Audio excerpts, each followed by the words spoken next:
Hi, it's Angeline here. Have you started on your Christmas cards yet? Well, I have an easy card to show you today on how I made this cute cotton ball snow card.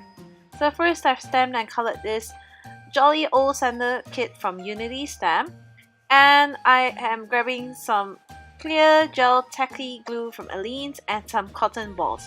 So this is going to be a really easy card because I know some of you want to make like multiple cards for Christmas and you just don't have the time for it.